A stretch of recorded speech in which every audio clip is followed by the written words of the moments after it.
Olá pessoal, tudo bom? Eu vou ler para vocês hoje um texto que eu escrevi no dia 13 de maio de 2015. Eu escrevi e postei no meu Facebook, porque na época eu usava Facebook. Aliás, foi o último ano, 2015, eu larguei o Facebook. Mas ele continua lá, então o que foi postado continua lá, não apaguei. É um texto baseado num livro, baseado num filme que eu assisti. Gostei muito. O nome do filme é Wherever Works. Saiu no Brasil como Tudo Pode Dar Certo. É, assim, Wherever Works assim, enfim, tudo pode acontecer, tudo pode funcionar, vamos dizer assim. Seria uma tradução de tudo pode funcionar. Então, tudo pode dar certo, como tudo pode funcionar, também seria um bom título. É uma das obras-primas do Woody Allen. Eu assisto todos os filmes do Woody Allen e eu assisti esse filme em 2015. Eu não sei se eu assisti em 2015 ou se eu revi em 2015. Eu sempre vejo praticamente no lançamento os filmes do Woody Allen, porque é um dos meus diretores favoritos. E eu resolvi escrever um texto baseado nesse filme.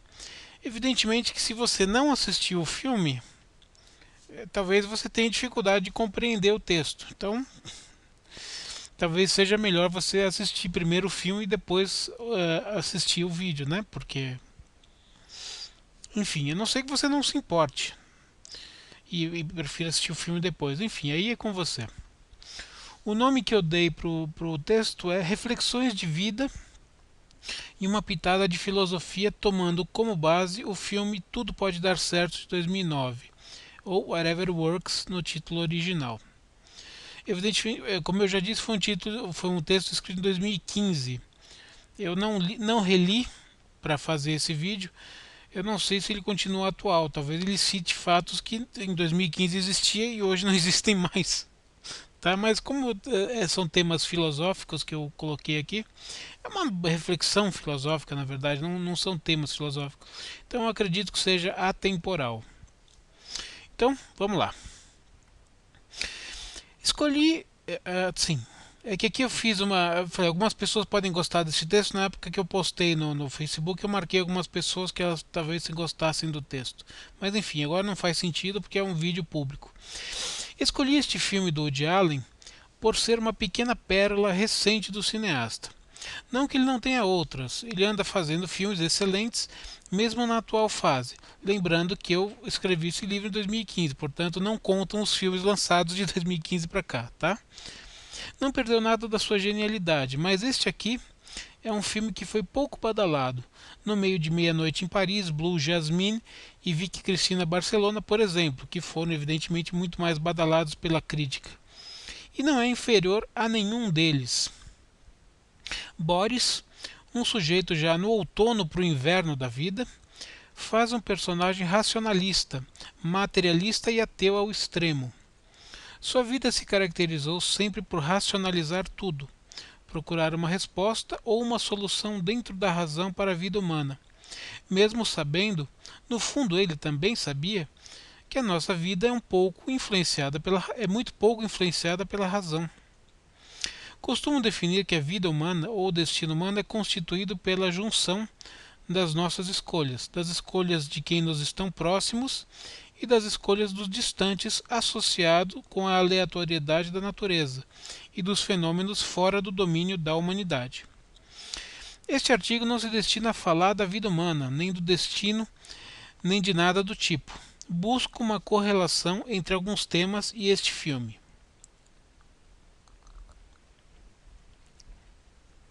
Retornando a Boris, um homem já resignado por uma fatalidade do destino, tem seu destino cruzado por uma menina com idade para ser sua neta. São completamente opostos em tudo. Ela, uma menina do interior, vinda de St. Louis, de um lar tradicional cristão, republicano, aquele retrato típico do WASP norte-americano, resolve fugir para Nova York para mudar seu destino. Exatamente no momento em que os dois se encontram, a aleatoriedade do encontro e a escolha de Boris em aceitá-la em sua casa para compartilhar por alguns dias forma o centro e o enredo central do filme. indas e vindas. É divertido demais os diálogos entre os dois seres completamente opostos. De um lado, o ancião, resignado, descrente do mundo das relações, já havia casado e separado, do ser humano enquanto raça e passava seus dias entre as aulas de xadrez que ele ministrava e conversas com amigos do bar. E de outro lado, uma menina sonhadora, caída no centro da maior cidade do país, Nova York, sem dinheiro, sem destino e contando apenas com a sorte e o azar, ou seja, a aleatoriedade da vida. Vou optar por relatar o mínimo possível do enredo para não estragar quem ainda não assistiu o filme. Olha só, então quando eu postei esse texto, ele podia ser lido por quem não assistiu o filme. Uma cena que não posso deixar de citar é a cena onde Boris, ainda em seu primeiro casamento, acorda no meio da madrugada em sobressalto, dando-se conta de que irá morrer. Não naquele dia, mas um dia. Ou seja, um dia ele vai morrer. Então, de repente, que é uma coisa que todo mundo sabe, que um dia nós vamos morrer. Mas ele acordou e de repente ficou esse problema, que é um problema futuro, que talvez não seja tão futuro, dependendo da idade que você tiver, ou dos problemas de saúde que você tiver, ou da fatalidade da vida que você tiver. Enfim, um dia a gente vai morrer, mas ele acordou sobressaltado por conta disso. Divertido ver como Woody Allen, que sempre é roteirista de seus filmes, trata essa dicotomia entre o medo da morte e ao mesmo tempo a racionalidade. Em teoria, os materialistas irracionais não se preocupam muito com a morte, aceitam como a última etapa do trajeto e nada mais. Mas Boris procurava uma resposta. A tal resposta que ninguém tem para responder: por que devemos morrer? Pois se não sabemos nem por que nascemos, tampouco saberemos por que morreremos. Embora uma coisa seja decorrência natural da outra, dado que nosso organismo, assim como tudo que é matéria, está em contínuo processo de entropia.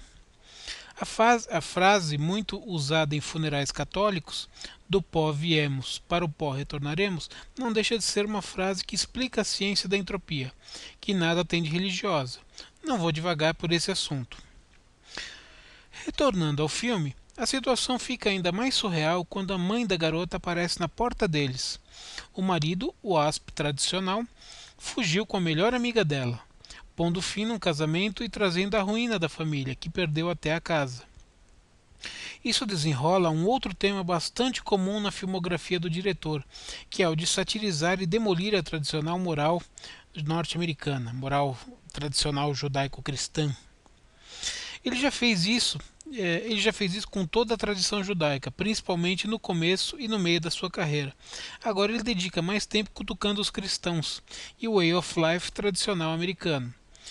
Nesta seara, também o pai da menina aparece. Outros personagens e casais vão se formando no decorrer do filme, provocando um final anárquico, provocativo e um tanto perturbador, ainda que sob uma aura de felicidade. Quase todos os filmes dele terminam com casais formados. Raramente alguém fica sobrando. De um jeito ou de outro, com trocas e destrocas, indas e vindas, pega e larga, quase sempre o final dos filmes do Woody Allen é feliz. Feliz no sentido de que ninguém termina sozinho, não que tenham feito as melhores escolhas. E nem que ficar junto ou separado signifique a felicidade. Enfim, isso vai de cada um. Eu não posso contar o final, que justifica esse meu comentário acima, para não estragar a surpresa. É um filme que vale a pena assistir muitas vezes. O roteiro denso tem muita informação, tal qual um romance denso que é necessário ler várias vezes para apreender todo o seu conteúdo. Assim também são os filmes de Woody Allen, com exceção dos filmes pastelão do começo da carreira.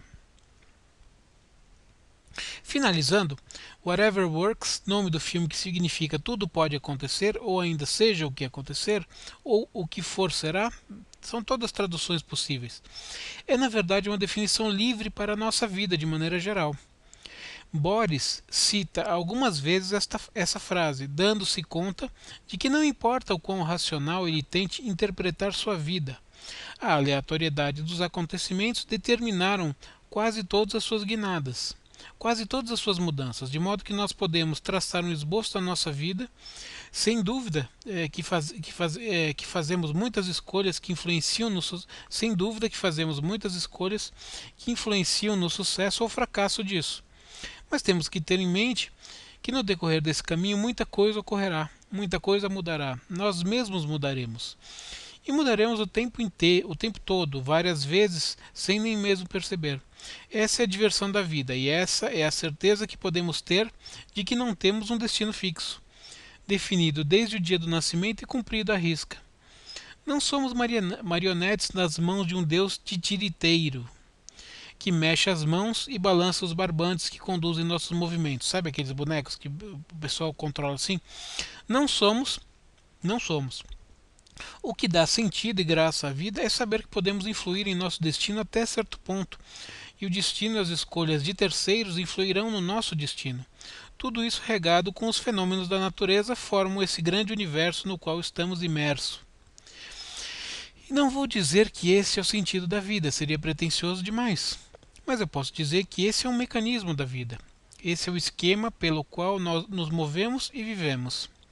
Nunca poderia esquecer de Boris, quando chama o espectador de canto para conversar ao pé do ouvido algumas coisas, interagir com a plateia. Deve ter sido fantástico isso no cinema. Infelizmente eu só vi em casa o filme. Mais uma das pequenas ideias do grande do genial Woody Allen para incrementar o filme. Ele chama a câmera assim e fala para a câmera assim como se ele não estivesse num filme. Então é muito divertido. Impressionante como um roteirista e diretor genial consegue criar uma obra-prima com muito pouco. Uma dúzia de atores, a maioria nem conhecida do grande público, cenários bem simples, cotidianos e um roteiro denso e bem desenvolvido. Não é necessário tiros, chutes, porradas, naves espaciais, carros velozes ou furiosos, nada disso. Só é capaz de produzir isso quem tem o pleno domínio da natureza humana, pois é disso que seus filmes tratam, da natureza humana e seus conflitos. Exatamente por conta disso, quase ninguém fica indiferente aos seus filmes. Aqui uma nota final. Usei a sigla WASP no texto. Para quem não sabe, é uma sigla que significa norte-americano, anglo-saxão e cristão. Na verdade, o anglo-saxão e protestante, né? Foi muito usada na década de 80. Hoje caiu em desuso, mas eu ainda gosto do termo porque ele define uma parcela da sociedade norte-americana. E é isso, meus caros. Esse foi um texto que eu escrevi em 2015 no meu Facebook e agora eu li para deixar em vídeo de maneira pública. Espero que tenham gostado, espero que sirva como uma reflexão, uma pequena reflexão, né? Porque é um artigo curto, para a vida de vocês, se é que isso influencia ou se é que trouxe alguma coisa de benefício ou de interessante ou de divertido ou de frutífero ou que quer que seja para a sua vida, tá certo? O vídeo de hoje é somente isso. Então, recomendo evidentemente assistirem esse filme. Quem não assistiu, assim como recomendo assistirem praticamente todos os filmes do Woody Allen. O único filme do Woody Allen que eu não recomendo assistir é Zelig, que eu achei tenebroso. O resto, todos os filmes dele eu gostei. Tanto da fase antiga, quanto da fase intermediária, quanto dessa fase mais recente aí, europeia, quanto agora os últimos filmes que ele vem produzindo. Todo ano sai um filme dele e vale a pena assistir. Então, é isso, fico por aqui, uma saudação e até a próxima.